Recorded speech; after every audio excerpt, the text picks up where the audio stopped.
Hello mga kabibig, welcome back sa bagong YouTube channel. Ito ang pinakamaingay na YouTuber sa balat ng YouTube. Ako si Kabibig, maglabag-labag na tayo with evidence. Pinagbabato ng kamatis ang Kongreso at mga sasakyan ng mga kongresistang paalis sa House of Representatives, mga kabibig. Grabe kabibig, kagabi ba yung mga rallyista hindi na talaga nakakontrol ng kailang emosyon kung saan pinagbabato nila ng kamatis ang HOR, House of Representatives, ang Kamara. So, ngayon, I don't know kung meron pa ba mga protesta ngayon. Sabi nga ni BBM, kung hindi pa nga siya Pangulo, ay sasama siya sa mga protesta. Nako po, so it means, alam ni BBM na may pagkukulang siya. Alam ni BBM na hindi maganda ang kanyang pamamalakad sa administrasyon ngayon kasi sasama siya kung hindi pa siya presidente.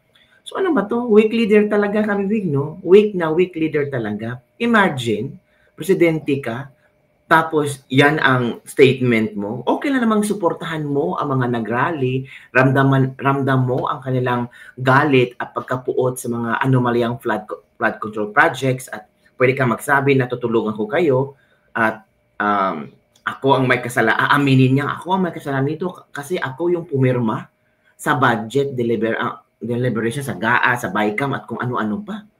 Para yatang sinabi niya, kung hindi pa ako, kung presidente, sasama ako dyan. Oy, hala, grabe BBM, no?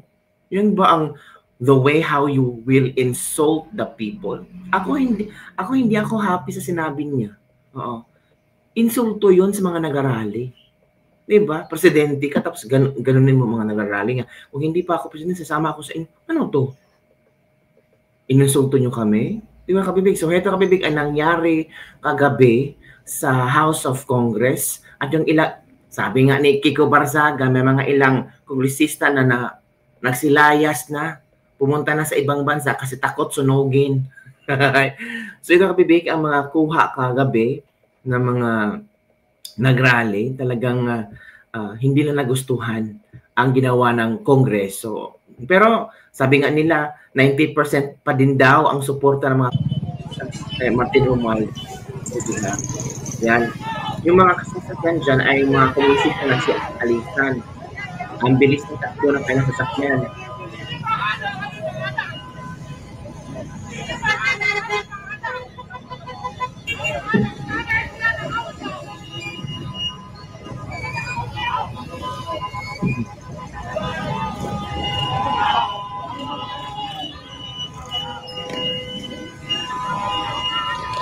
Mataobit, binabato yung mga pulis sa labas ng pagkakasambati. Binabato ng mga tao. Ganon ang galit ng mga tao ngayon.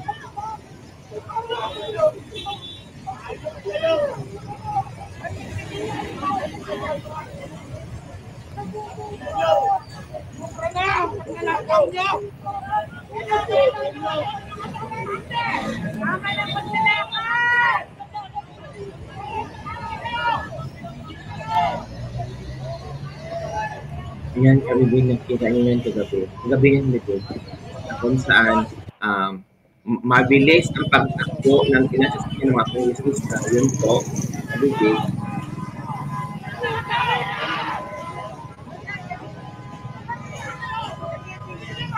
May mga ibang video pa rin kabibig na gusto ko i-share sa inyo. Wait for a while. Binabato talaga ito ng kamatis. O ito kabibig ha. Ito yung konting video na kung saan nakita din natin sa social media na trending at pinag-uusapan ngayon. Ay nako. Ewan ko mga ano nangyari sa Pilipinas. Oy, ito. Yan o. Binabato. Sinusugod o.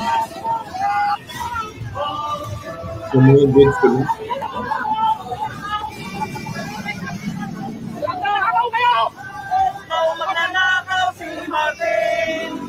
Luminakaw si Martin.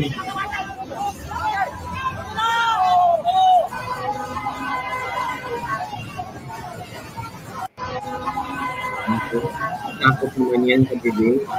May mga tao talagang sobrang galit. Hindi na ito. Hindi na sinunod ang kapalitis na kasi ng kabibig.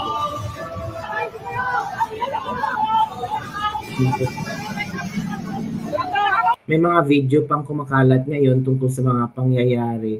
Hanapin ko muna kabibiga. Ito din oh. Kagabi to, nag-rally sila.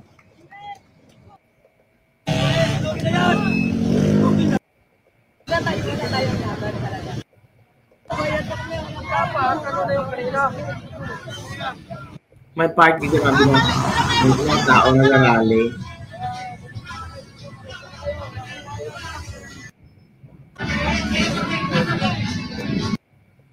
Mag-schedule na naman, umaga, hapon at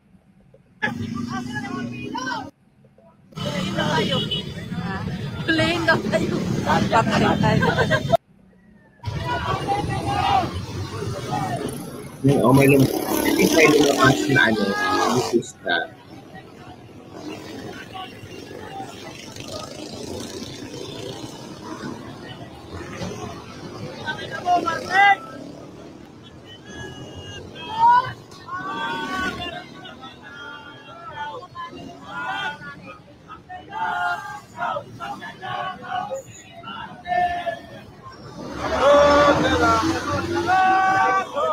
No, naka-ready na sila ng kamatis. Tingnan niyo kung bibig.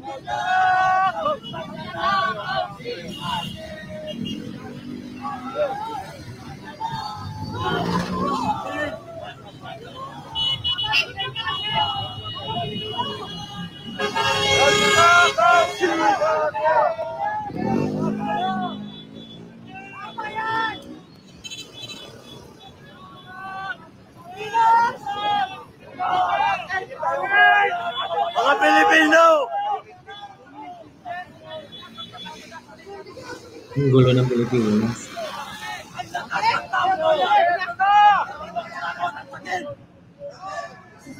Ano na? Oras na!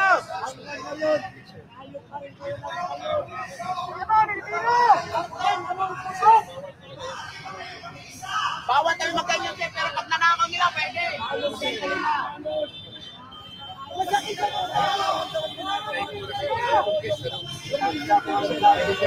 Wala pong ipagtanggol yan si Martin. Ang iiyak ko.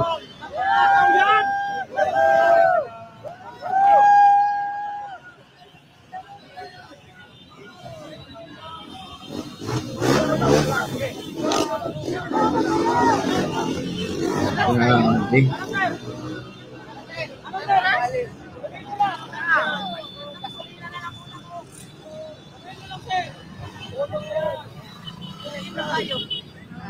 Plane na tayo.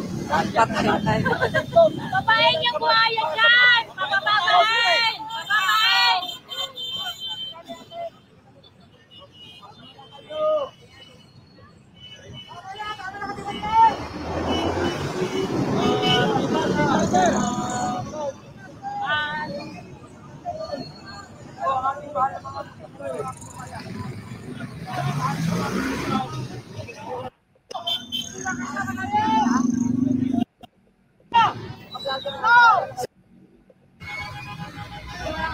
May isa pang video ipapakita ko sa inyo kabibig. Wait for a while. Share ko sa inyo itong video na to kung saan din nakikita dito na talagang sinugod nila ang House of Representatives. Grabe, ang daming galit mga kabibig. Ito kabibig, share ko sa inyo ito.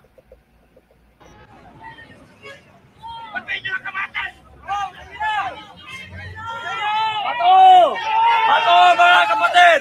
Batuhin ng kamatis ang House of Representatives sapagkat yan!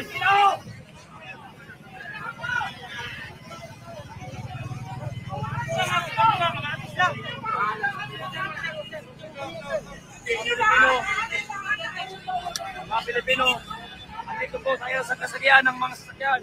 Yan. Binabato na po ang House of Representatives mga kapatid. Binabato na po ang House of Representatives. Binabato na ho ang House of Representatives. Ayan po, binabato na po.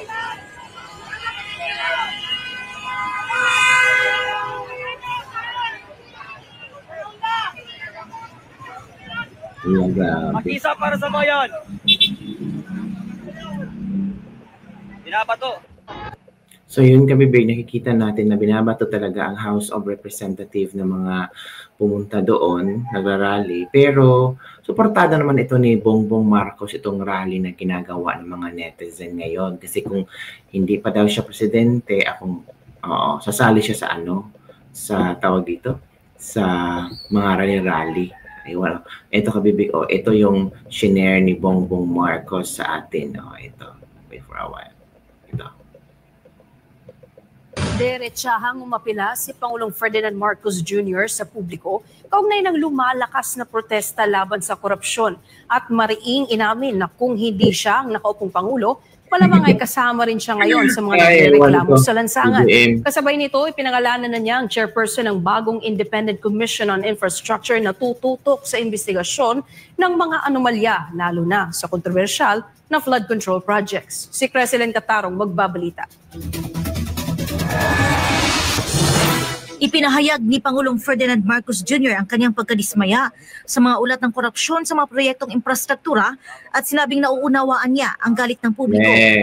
Sa isang press briefing sa Malacanang nitong Lunes, sinabi ng Pangulo na sinusuportahan niya ang mapayapang mga demonstrasyon at hinikayat ang mamamayan na panagutin ang mga opisyal ng pamahalaan at pribadong individual na sangkot sa katiwalian. Ang isyu ng korupsyon sa mga proyektong infrastruktura, lalo na sa flood control, ay umani ng malawak na pansin mula sa publiko at mga mambabatas. But it has now been exposed to the general public. Do you blame them for going out into the streets? Ko. If I wasn't president, I might be out in the streets with them. Goodness. Inamin ng Pangulo na siya man ay galit, tulad ng mamamayan, at hinikayat ang lahat na magsalita at manindigan para sa hustisya. So, of course, they are enraged. Of course, they are angry. I'm angry. We should all be angry. Ikaw nga ang pumirma ng budget. Because what's happening is not right. So, yung mga insertions, hindi mo nabasa. Pirma ka ng pirma ng budget ng Pilipinas. Yung mga insertions ng mga politiko, hindi mo nakita. Goodness, BBM. Dapat ikaw ang dapat i-blame namin kasi nagtanga-tangahan ka. So... Yes, express it. You come, you make your feelings known to these people and make them answerable for the wrongdoings that they have done. Hinikayat pa niya ang mga Pilipino na ipahayag ang kanilang mga hinaing. Palaman ninyo ang sentimento, palaman ninyo kung paano nila kayo sinaktan, kung paano kayo ninakawan nitong mga ito. Okay ka pa, BBM? Wala ka sa tamang pag-iisip. Presidente ka tapos ganito ka magsalita. Goodness. Okay lang naman na naintindihan mo ang sentimento ng mga tao. Pero ikaw yung presidente, dapat may solution kang ibibigay. Hindi lang yung independent investigation. Yun lang, hanggang yun lang. Diba? Nakakatakot Iba din yung amats mo doon Palaman ninyo sa kanila, sigawan ninyo, lahat, gawin ninyo, mag-demonstrate. Gayunpaman, ipinaalala ng Pangulo na panatilihin ang kapayapaan sa mga kilos protesta. Aniya, obligado ang mga otoridad na kumilos kung sakaling mauwi ito sa karahasan. Kasabay nito, inanunsyo ng Pangulo ang pagtatalaga kay dating Supreme Court Associate Justice Andres Reyes Jr. bilang chairperson ng Independent Commission on Infrastructure o ICI. Magtutulungan ng ICI upang siyasatin ang mga kaso ng korupsyon sa flood control at iba pang proyektong infrastruktura. Kabilang sa mga miyembro ang dating DPWH Secretary Rogelio Singson at Certified Public Accountant Rosana Fajardo. Habang magsisilbing Special Advisor si Baguio City Mayor Benjamin Magalong. Para sa Diyos at sa Pilipinas kong mahal. So yun kabibig, si BBM, okay lang sa kanya na may mga protesta, wala namang problema doon Pero yung sinabi niya, sasama siya sa protesta kung hindi siya Pangulo. Wow. Pangulo ka. Ano yung ibibigay mong solusyon? Ewan ko kabibigay ng gulo-gulo ni BBM, no? Ay, yun lang kabibig ang ating Ligas Libak-Libak for today. Talagang grabe. Galit na ang mga tao. Binabato na ng kamatis ang Kongreso at mga sasakyan ng mga kongresista. I don't know kung meron pa ba bang rally ngayong araw na to. Pero I'm sure may malaking rally ngayong September 21. Ang tanong, yung September 21 rally, even though maging successful yan ba maging solusyon na yung itong si Martin Romualdez at ibang mga kurakot ay mag-resign or bababa sa kanilang mga posisyon or pwesto sa Kongreso? Yan ba posibleng maging solusyon na kung saan maging iwas korupsyon na mga politiko? Sana maging wake-up call ito sa mga politiko na hindi sa lahat ng oras, panahon, ay pwede kayong mangurakot dyan at hindi lang papalag ang mga taong bayan. Papalag na ang taong bayan. Lalo na makikita ng mga taong bayan ba na sobra-sobra na at binabaha every now and then ang mga lugar sa Pilipinas. Yun lang kabibig. Don't forget to like, subscribe, and share this video. Bye everyone. See you next time.